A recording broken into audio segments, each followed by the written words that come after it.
Hey everybody, welcome to my dividend portfolio tracker. Here I'm going to be going through each and every one of the sheets, why I built this, how this works, and how you can also track your own dividends and portfolio. If you're interested in this tracker, the link to download it is in the description. I've also included a link to my free personal finance / budget tracker. It's very user friendly. It's very simple. I definitely recommend downloading it. And if you're interested in following my investments, if you yourself are a dividend investor or a growth investor, I have two funds on Blossom in which I'm very often updating them, sharing my knowledge, and walking through and helping out as many people as I can. So, without further ado, let's get started. So, this is going to be the first sheet that you walk into. Of course, the second that you open it, you're going to go to File, you're going to make a copy so that way you can edit your own version of this. Dashboard, this is the main page. You can of course delete the Start Here page as soon as you've downloaded this, but essentially the dashboard is going to be displaying all of your financial metrics, including the highlights like how much I've invested, the total market value, and how much I'm up by, the performance, so the market return, the total return, the dividend stats, the dividend income. So currently I've received $959. It is August right now. By December I'll have made $1,300 in total annual dividends. Now the dividend yield and dividend growth rate are also displayed here. They are a little exaggerated, however, because it's using projected forward dividends. So, but take it with a grain of salt. However, it's not too far off from the real thing. So don't count it out entirely. And then just two graphs here displaying the same exact thing. Now, holdings. This is going to be one of two sheets that you will be needed to fill out periodically or whenever you want to add investments. So this is exactly that. This is the holdings page. This is currently filled out with my current portfolio and how much I earn, how much I've invested, and the sectors that I'm in. So let's say you want to add, let's do Figma because they recently IPO'd. I think the ticker is FIG, and it is perfect. So number of shares, let's say I bought 10 shares, average cost of share, I don't know, $100. Sure. It fills it out. ETF, it is not an ETF, but whatever, let's just say it's an ETF. Annual dividend per share.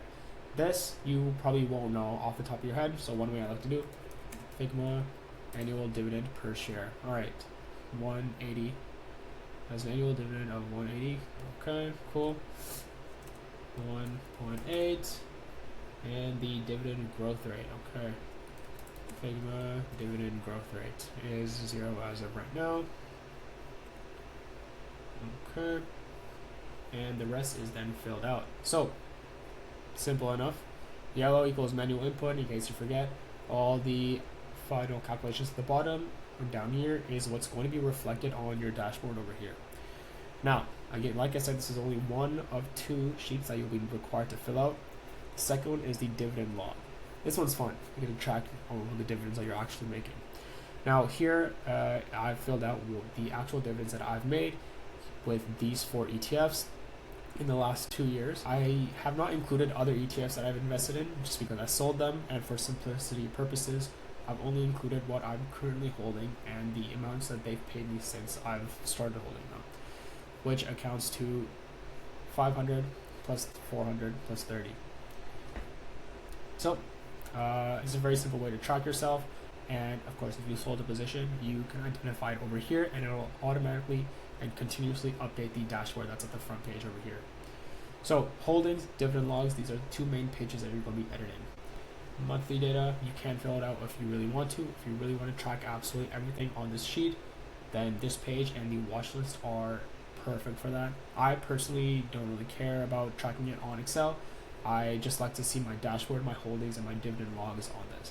As for monthly data, I just let the dashboard population tell me everything I need to know.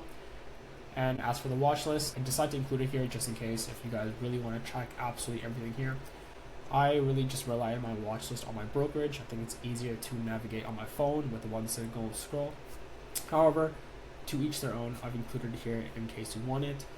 If you don't really care about it, you can always hide the sheet. I wouldn't recommend deleting it.